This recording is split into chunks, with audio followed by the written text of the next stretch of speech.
Salam inovatif. Halo semuanya, apa kabar kalian hari ini? Pastinya baik dong. Teman-teman edukatif sekalian, kali ini kita akan bahas tentang eksistensi bahasa Indonesia pada revolusi industri 4.0.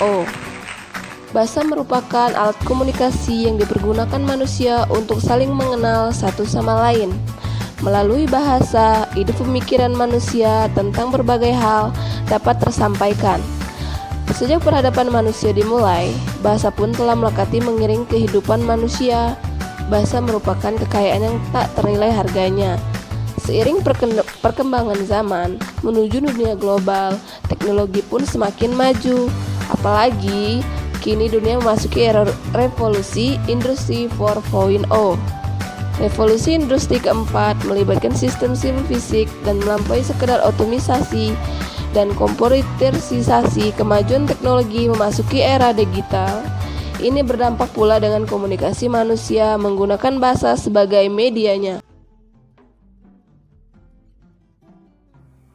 Melihat bahasa yang kerap digunakan dalam media sosial seperti Facebook, Twitter, setidaknya telah membuka pemikiran kita tentang arti pentingnya moralitas bahasa.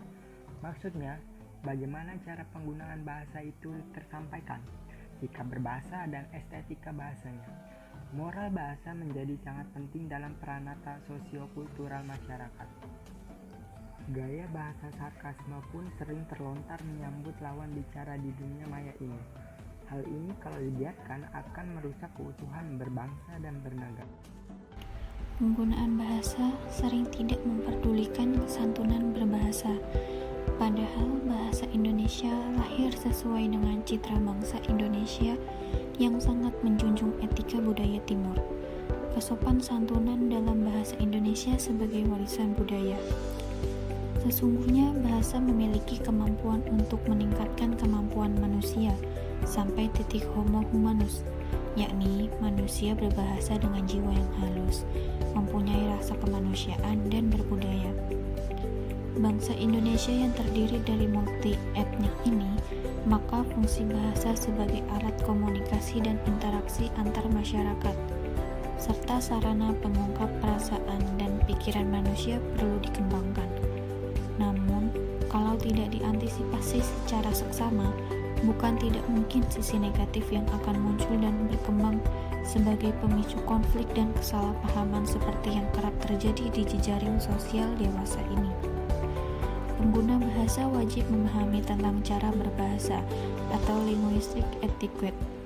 Seperti yang dinyatakan Nababan, bahwa tindak laku berbahasa seseorang itu akan mengikuti norma kebudayaan induknya. Sistem tindak laku berbahasa itu sering disebut dengan linguistic etiquette yang berkaitan dengan 1. Apa yang sebaiknya dikatakan pada waktu dan keadaan tertentu. 2. Ragam bahasa apa yang sewajarnya dipakai dalam situasi tertentu. 3. Kapan dan bagaimana menggunakan giliran berbicara dan menyela pembicaraan orang lain. 4. Kapan harus diam dan tidak berbicara. Sesuai semangat Sumpah Pemuda bahwa bangsa Indonesia menjunjung bahasa persatuan, bahasa Indonesia sudah selayaknya masyarakat pengguna bahasa mengamalkan salah satu butir Sumpah Pemuda tersebut. Jangan sampai karena kebablasan kebebasan bahasa mengganggu keutuhan bangsa. Selamat Hari Sumpah Pemuda. Kesimpulan, bahasa Indonesia memiliki eksistensi yang cukup tinggi di dunia internasional. Namun sangat disayangkan bahasa Indonesia rentan dipengaruhi oleh bahasa luar. Yang faktor pendorong utamanya adalah generasi milenial. Generasi muda atau generasi milenial ini perlu dibina dan diberi pengetahuan untuk melibatkan kesadaran diri dan mempertahankan besar dan pengaruhnya bahasa luar. Penutup, terima kasih sudah menonton video kami, semoga bermanfaat. Jika kalian suka video kami, jangan lupa like, komen, share ke sosial media yang kalian punya. Jangan lupa subscribe dan kami ucapkan terima kasih.